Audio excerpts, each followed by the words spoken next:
SLC 4 A+ വാങ്ങുമ്പോൾ കൊടുത്തോളി, നിങ്ങൾ പ്രോത്സാഹനം കൊടുത്തോളി. ഇസ്ലാമിക സമൂഹത്തിലെ പൂർവികരുടെ ചരിത്ര പറയണത്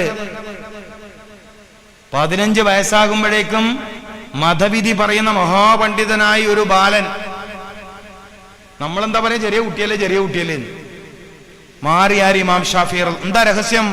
ഉമ്മ മുലയൂട്ടുന്ന നേരത്ത് വുളൂ ചെയ്തിരുന്നു. കിതാബ് നോയിക്കോളികള്. നമ്മളെ പെണ്ണുങ്ങൾ ഇത് പഠിക്കട്ടെ. ഇനിയെങ്കിലും ഉശിരുള്ള കുട്ടികൾ നമ്മുടെ സമൂഹത്തിൽ ഉണ്ടാവട്ടെ. അള്ളാഹു തൗഫീഖ് ചെയ്യട്ടെ. ഈ അറിവുകൾ നമ്മൾ ഉപേക്ഷിച്ച് പോയാൽ, നമ്മൾ പാശ്ചാത്യന്മാരുടെയും പൗരസ്ഥരുടെയും പിറകിൽ പോയാൽ ലോകത്തിന് വഴിവെളിച്ചം കാണിച്ചു കൊടുക്കാൻ നമുക്ക് കഴിയൂല. എത്ര അത്ഭുതകരമായ കാര്യമാണ്. അപ്പൊ ഉള്ള സാഹചര്യത്തിൽ ഭക്ഷണം കഴിക്കുക, ബിസ്മി ചൊല്ലുക, ഇരുന്ന് ഭക്ഷണം കഴിക്കണം. ചൂടുള്ള ഭക്ഷണം കഴിക്കരുത്, അമിതമായി ചൂടുള്ള ഭക്ഷണം കഴിക്കരുത്. ചുട്ടുപൊള്ളുന്ന ഭക്ഷണം, ആവി പറക്കുന്ന ഭക്ഷണം കഴിക്കരുത്. സുന്നത്തിനെതിരാണ്, ആരോഗ്യത്തിനെതിരാണ്. മുഹമ്മദ് റസൂലുള്ളാഹി സ്വല്ലല്ലാഹു അലൈഹി വസല്ലമ തങ്ങൾ 2 കാര്യം അറിയാതെ ഭക്ഷണം കഴിക്കൂല. ഇതൊക്കെ ഈ ഉമ്മത്തല്ലാതെ വേറെ ആരാ പഠിക്കുക? ഈ ഉമ്മത്താണ് ഇത് പഠിക്കേണ്ടത്. 2 കാര്യങ്ങൾ അറിയാതെ റസൂലുള്ളാഹി സ്വല്ലല്ലാഹു അലൈഹി വസല്ലമ തങ്ങൾ തന്റെ മുന്നിൽ വെക്കപ്പെട്ട ഭക്ഷണത്തിലേക്ക് കൈ നീട്ടൂല. ഒന്ന് അതിന്റെ ഫിഖ്ഹാണ്. ഇതെനിക്ക് ഹലാലാണോ ഹറാമാണോ എന്നറിയണം, ഫിഖ്ഹാണ്. രണ്ടാമത്തത് അതിന്റെ ആരോഗ്യ ശാസ്ത്രമാണ്, ഹെൽത്ത് സയൻസ്. ശരീരത്തിന് ഗുണം ചെയ്യുമോ ഇല്ലേ എന്നറിയാതെ മുഹമ്മദുർ റസൂലുള്ളാഹി സ്വല്ലല്ലാഹു അലൈഹി വസല്ലമ തങ്ങൾ ഭക്ഷണം കഴിച്ചിട്ടില്ല. നമ്മുടെ അവസ്ഥ എന്താ? പെപ്സി കിട്ടിയാലും കുടിക്കും, 7up കിട്ടിയാലും കുടിക്കും, മിറണ്ട കിട്ടിയാലും കുടിക്കും, പപ്സ് കിട്ടിയാലും തിന്നും, ബർഗർ കിട്ടിയാലും തിന്നും, ഷവർമ കിട്ടിയാലും തിന്നും, എന്ത് കിട്ടിയാലും. ഇതിപ്പോ എന്താ സാധനം? ഇത് പുതിയ സാധനമാണ്. ഇത് തടിക്ക് ചേരോ ഇല്ലെന്നൊന്നും ആരും നോക്കണില്ല. പറഞ്ഞ മനസ്സിലായിട്ടില്ല. നബി സല്ലല്ലാഹു അലൈഹി വസല്ലമ തങ്ങൾ 2 കാര്യങ്ങൾ അറിയാതെ ഭക്ഷണം കഴിച്ചിട്ടില്ല. ഒരു ദിവസം ഒരു വീട്ടിൽ അതിഥിയായി പോയി റസൂലുള്ളാഹി സ്വല്ലല്ലാഹു അലൈഹി വസല്ലം. ഒരു വീട്ടിൽ അതിഥിയായി പോയതാണ്. ആ വീട്ടുകാർ നല്ല ആരോഗ്യത്തിന് ഗുണം ചെയ്യുന്ന ഭക്ഷണം ഉണ്ടാക്കി കൊടുത്തു. നല്ല ഗോതമ്പ് നുറിയിൽ ഒട്ടകത്തിന്റെ എല്ലൊക്കെ തറിച്ചിട്ടിട്ടുണ്ടാക്കണ ഒരു ഭക്ഷണം, ഹരീസ് എന്ന് പറയും അതിന്. നമ്മുടെ നാട്ടിലെ അലിസ, ബിരിയാണിക്ക് മുമ്പ് ഉണ്ടാക്കണ അലിസ നല്ല ഭക്ഷണമാണ്. പക്ഷെ തൊലി കളയാണ്ട് കുത്തിയ ഗോതമ്പ് കൊണ്ട് അലിസ ഉണ്ടാക്കണം, അപ്പോഴേ അത് ഗുണം ചെയ്യും. നമ്മുടെ നാട്ടിൽ അലിസ ഉണ്ടാക്കാൻ ഉപയോഗിക്കുന്ന ഗോതമ്പിന്റെ തൊലി കളയും.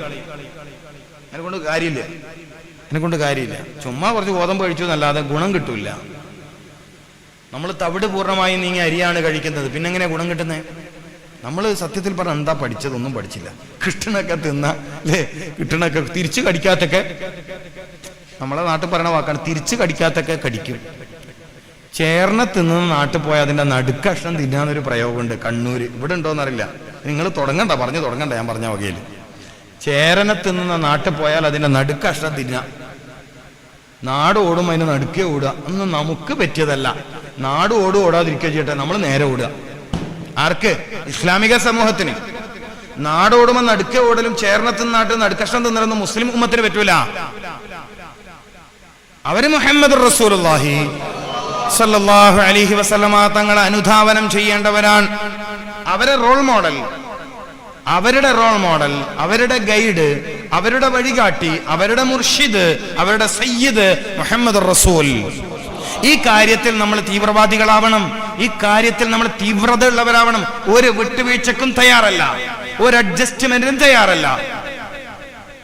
സെക്യുലർ രാജ്യത്താണ് ജീവിക്കുന്നത്, സെക്യുലറിസത്തെ ബഹുമാനിക്കുന്നു. ബട്ട് ഞാൻ ഇസ്ലാമിക സംഹിതകളെ മാത്രമേ ജീവിതത്തിൽ കൊണ്ടു നടക്കൂ എന്ന് തീരുമാനിക്കണം. അല്ലാഹു തൗഫീഖ് ചെയ്യട്ടെ. ചെറുപ്പക്കാരൊക്കെ അത്തരം കാര്യങ്ങൾ ഏറ്റെടുക്കണം. ഞാൻ മുസ്ലിമാണ്, അന മിനൽ മുസ്ലിമീൻ, മുസ്ലിമാണ്, എന്റെ ശൈലി ഇസ്ലാമാണ്, ഞാൻ ഇസ്ലാമികമായ കാര്യങ്ങൾ മാത്രമേ സ്വീകരിക്കൂ. അതിനിടയിൽ സെക്യുലറിസം ഒന്നും എന്നെ കൊണ്ട് സ്വീകരിക്കാൻ പറ്റൂല. രാജ്യത്തിന്റെ ഒരു പാരമ്പര്യം എന്ന നിലയിൽ ഞാൻ അതിനെ ബഹുമാനിക്കും. രാജ്യത്തിന്റെ ഒരു പ്രൗഢി എന്ന നിലയിൽ ഞാൻ അതിനെ ആദരിക്കും, അംഗീകരിക്കും. പക്ഷെ ഞാൻ മതേതരനല്ല. എന്റെ മഹാനായ ഗുരുനാഥൻ മർഹൂം നാട്ടികവി മൂസ മുസ്ലിയാരുടെ പ്രയോഗം അങ്ങനെയാണ്. വലിയ മഹാപണ്ഡിതനാണ്, കേരളത്തിൽ ജീവിച്ചു പോയ. അല്ലാഹു ഖബർ വിശാലമാക്കി കൊടുക്കട്ടെ. ഒരേ സമയം മതപരമായ കാര്യത്തിലും രാജ്യത്തിന്റെ ജനാധിപത്യ പ്രക്രിയയിലും ഇടപെട്ട ഒരു മഹാപണ്ഡിതനാണ്. അപ്പോഴും അദ്ദേഹം പറയും, മതേതരത്വത്തെ അംഗീകരിക്കുന്നു, ഞാൻ മതേതരനല്ല, ഞാൻ മതവാദിയാണ്. നമ്മളും അങ്ങനെ ആവണം. മതേതരത്വം എന്ന രാജ്യത്തിന്റെ ഒരു ശൈലിയെ നമുക്ക് അംഗീകരിക്കാം. നമ്മൾ മതേതരൻ ആവാൻ പാടില്ല, നമ്മൾ മതവാദിയാവണം, മതത്തിന്റെ ആളാവണം. ഇസ്ലാമിക സംഹിതകളെ നമ്മളല്ലാതെ പിന്നെ ആരാ കൊണ്ടു നടക്കുക?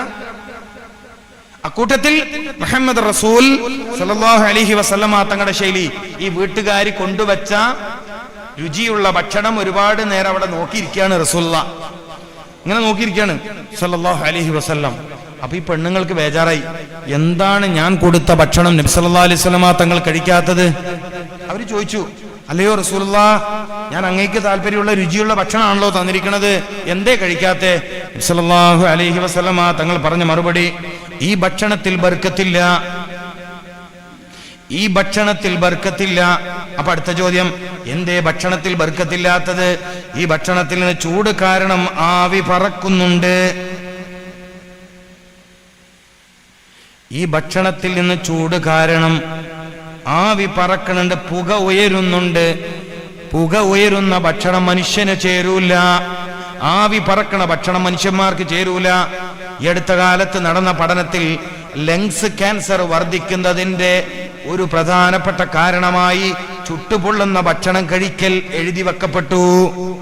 1400 വർഷം മുമ്പാ പറയണത്, ഭക്ഷണത്തിൽ ബർക്കത്തില്ല. ബാരിക് ലനാ ഫീ ശഅബാൻ എന്ന് ദുആ ചെയ്യുന്ന മാസത്തിലെ ഒരു രാത്രിയിലാണ് ഭക്ഷണത്തിൽ ബർക്കത്ത് വേണമെന്ന ഒരു പാഠം പഠിക്കുന്നത്. ചൂടുള്ള ഭക്ഷണത്തിൽ ബർക്കത്തില്ല എന്ന പാഠം പഠിക്കുന്നത്.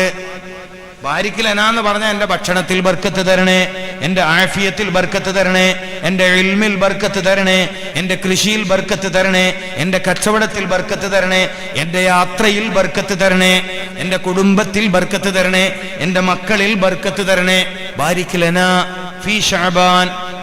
ഇത് ദ്വാരക്കണ മാസത്തിലാണ് ബർക്കത്തുള്ള ഭക്ഷണം എന്ന വിഷയം നമ്മൾ ചർച്ച ചെയ്തത്. ബർക്കത്തുള്ള ഭക്ഷണം, ചൂടുള്ള ഭക്ഷണത്തിൽ ബർക്കത്തില്ല. ഇനി നമ്മൾ അതിനെ ഉപേക്ഷിക്കണം. അല്ലാഹു തൗഫീക്ക് നൽകട്ടെ. നമ്മൾ വേണ്ടാന്ന് വെക്കണം, നമ്മൾ വേണ്ടാന്ന് വെക്കണം. കാര്യം എന്തിന് ശരീരത്തെ നശിപ്പിക്കണം? ലങ്സ് ക്യാൻസർ വരാമെന്ന്. ഫാസ്റ്റ് ഫുഡ് സംസ്കാരം കൂടിയ സമൂഹത്തിൽ ക്യാൻസർ വർദ്ധിച്ചില്ലേ?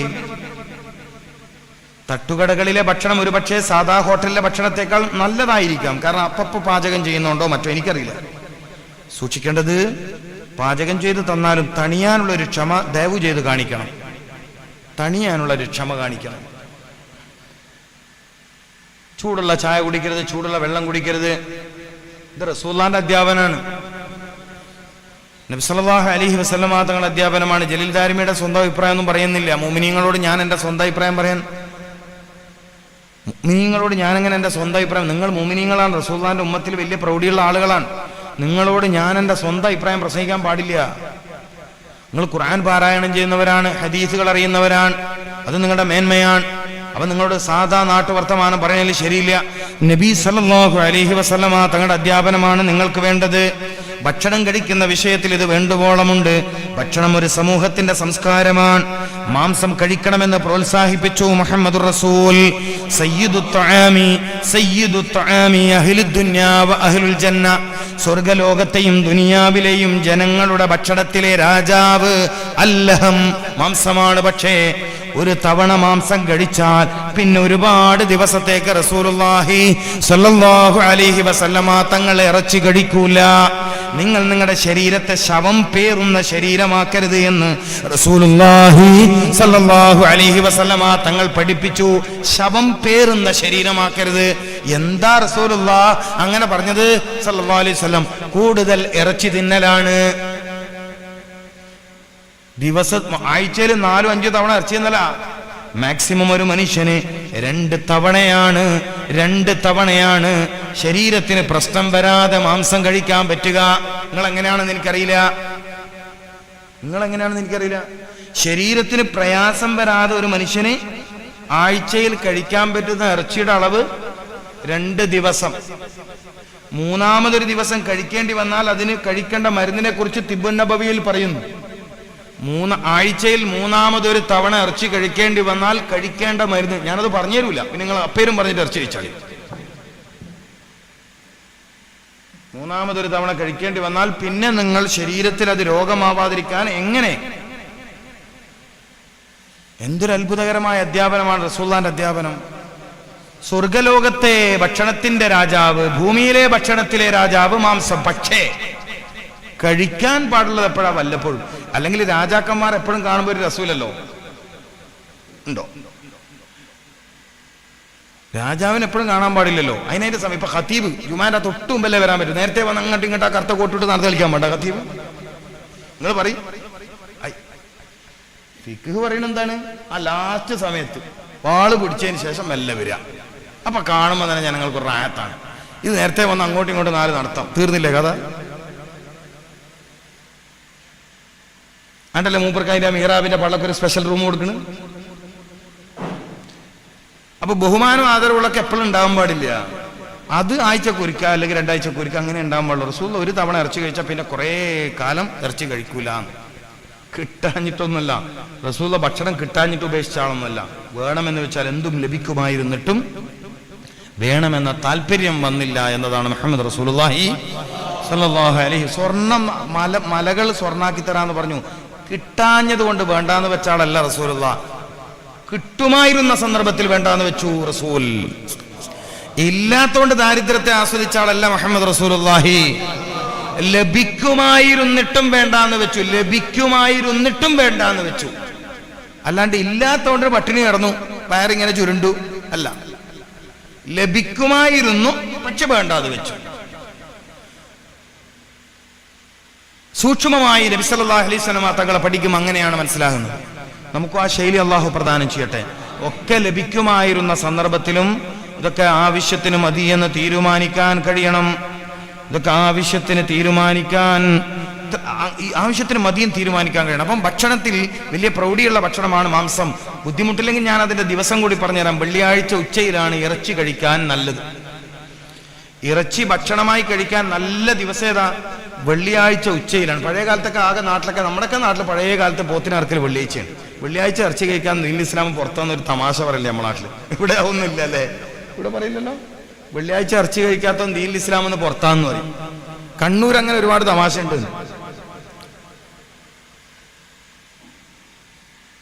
അപ്പൊ സോഷ്യൽ മീഡിയയിലൊക്കെ അത് കണ്ടിട്ടാവില്ല നിങ്ങള്? വാട്സപ്പിലും ഫേസ്ബുക്കിലൊക്കെ ഇങ്ങനെ പ്രചരിപ്പിക്കുന്ന ഒരു വാക്കല്ലേ വെള്ളിയാഴ്ച ഇറച്ചി കഴിച്ചാലും ദീനുൽ ഇസ്ലാം എന്ന്. അപ്പൊ എല്ലാ വീട്ടും വെള്ളിയാഴ്ച ഇറച്ചി വാങ്ങും. ശരിയാണ്, അതൊരു ശരിയായ ഇൽമാണ്. വെള്ളിയാഴ്ച ദിവസം ശരീരത്തിൽ വരുന്ന അത്ഭുതകരമായ മാറ്റം, രക്തത്തിൽ വരേണ്ടുന്ന അത്ഭുതകരമായ മാറ്റം, ആ മാറ്റത്തിലേക്ക് ഈദുൽ മുഅ്മിനീൻ, മുഅ്മിനീങ്ങൾ പെരുന്നാൾ പോലെ ആഘോഷിക്കുന്നതിന്റെ രഹസ്യം എന്താണ്? ശരീരക്ഷമത. ഇന്നിപ്പോ വെള്ളിയാഴ്ച അസ്തമിച്ച രാത്രിയാണ്. ഒരു മനുഷ്യൻ ഏറ്റവും ആരോഗ്യം ഉണ്ടാകുന്ന രാവിലാണ് ഞാൻ ആരോഗ്യത്തെക്കുറിച്ച് പ്രസംഗിക്കുന്നത്. ഒരു മനുഷ്യന് രോഗത്തിന് ശിഫ കിട്ടുന്ന രാത്രിയിലാണ് ഞാൻ ആരോഗ്യത്തെക്കുറിച്ച് പ്രസംഗിക്കുന്നത്. ഈ രാത്രിയുടെയും ഈ മാസത്തിന്റെയും പ്രത്യേകത എന്താ? ഒരു മനുഷ്യൻ ഏറ്റവും രോഗം മാറാൻ സാധ്യതയുള്ള മാസം ശഅബാൻ. ഒരു മനുഷ്യൻ ഏറ്റവും രോഗം മാറാൻ സാധ്യതയുള്ള സമയം വ്യാഴാഴ്ച അസ്തമിച്ച വെള്ളിയാഴ്ച രാത്രി. ഒരു മനുഷ്യന്റെ ശരീരത്തിൽ ഏറ്റവും ശക്തി ഉണ്ടാകുന്ന സമയം, ഏറ്റവും ശക്തി എനർജി ഉണ്ടാകുന്ന സമയം വ്യാഴാഴ്ച അസ്തമിച്ച രാത്രി. എന്നിട്ട് വെള്ളിയാഴ്ച ഉച്ചവരെ അതിന്റെ ആഘോഷമായി. യൗമുൽ ജുമുഅ എന്ന് പറഞ്ഞാൽ ഗുണങ്ങളെ ഒരുമിച്ച് കൂട്ടപ്പെടുന്ന ദിവസമാണ്. അല്ലാണ്ട് മനുഷ്യന്മാരെ ഒരുമിച്ച് കൂട്ടപ്പെടുന്ന ദിവസങ്ങൾ എന്ന് മാത്രം അർത്ഥം വെക്കണ്ട. മനുഷ്യ ശരീരത്തിൽ ഗുണങ്ങളെ, നന്മകളെ ഒരുമിച്ച് കൂട്ടപ്പെടുന്ന ദിവസം യൗമുൽ ജുമുഅ, ജുമുഅ ചെയ്യപ്പെടുന്ന ദിവസം, അനുഗ്രഹീത ദിവസം, ദിവസങ്ങളിലെ രാജാവ്. അതിന്റെ രാത്രിയിലാണ് നമ്മൾ, അനുഗ്രഹീതമായ രാത്രിയിലാണ് നമ്മൾ എന്ത് പറഞ്ഞത്? അതുകൊണ്ടല്ലേ ചില മഹാന്മാർ ദ്വാരക്കണറില്ലേ, വ്യാഴാഴ്ച അസ്തമിച്ച രാവിലോ അല്ലെങ്കിൽ അതിന്റെ പകലിലോ ആക്കണം. എന്തേ? സിഹത്തുള്ള സമയത്തുള്ള മരണം വല്ലാത്ത മരണമാണ്. സിഹത്തിന്റെ മൂർധന്യതയിൽ നിൽക്കുമ്പോഴാണ് റസൂലുള്ളാഹി സ്വല്ലല്ലാഹു അലൈഹി വസല്ലമ തങ്ങൾ വഫാത്തായത്. ആരോഗ്യത്തിന്റെ മൂർധന്യതയിൽ നിൽക്കുന്ന നേരത്ത് ആ സമയത്തുണ്ടായ പനി രോഗമാണെന്ന് തെറ്റിദ്ധരിച്ച് മന്ത്രിച്ചപ്പോൾ ഐഷ ബീബി റളിയല്ലാഹു തആല അൻഹാക്കും ജഅഫർ സാദിഖ് റളിയല്ലാഹു തആല അൻഹുവിനും കൊടുത്ത ഉപദേശത്തിൽ നിന്നാണ് ആ പാഠം കിട്ടുക. രോഗിയായി കിടന്ന റസൂലുള്ളാഹി വഫാത്തായതല്ല, ആ രോഗത്തിന്റെ പിന്നിലെ രഹസ്യം അവിടുന്ന് സ്വഹാബത്തിന് പഠിപ്പിച്ചു കൊടുത്തിട്ടുണ്ട്. ഇത് നിങ്ങൾ മനസ്സിലാക്കിയ രോഗമല്ല, ഇത് നിങ്ങൾ മനസ്സിലാക്കിയ രോഗമല്ല. ഐഷ ബീബി മന്ത്രിക്കാണ്. ഇത് നിങ്ങൾ മനസ്സിലാക്കിയ രോഗമല്ലെന്ന് പറഞ്ഞുകൊണ്ട് നബി സല്ലല്ലാഹു അലൈഹി വസല്ലമ തങ്ങൾ ഞാൻ വഫാത്തിന്റെ വേളയിലും ആരോഗ്യവാനാണ്. അള്ളാഹു ആരോഗ്യത്തിലേക്ക് നമ്മൾ എത്തിക്കട്ടെ. അപ്പം എന്റെ മരിപ്പിക്കണ എപ്പോഴ്? ഫീ ലൈലത്തിൽ ജുമുഅത്തി ഔ ഫീ നഹാരിഹാ, വെള്ളിയാഴ്ച രാവിലോ അല്ലെങ്കിൽ അതിന്റെ പകലിലോ എനിക്ക് മരിക്കണം. എന്തുകൊണ്ട്? ഏറ്റവും ഉശിരുള്ള സമയത്ത്, ഏറ്റവും ആരോഗ്യമുള്ള സമയത്ത്, ഏറ്റവും നന്മകൾ ശരീരത്തിൽ ഒരുമിച്ച് കൂട്ടപ്പെടുന്ന രാത്രിയിൽ, അതിന്റെ പകലിൽ.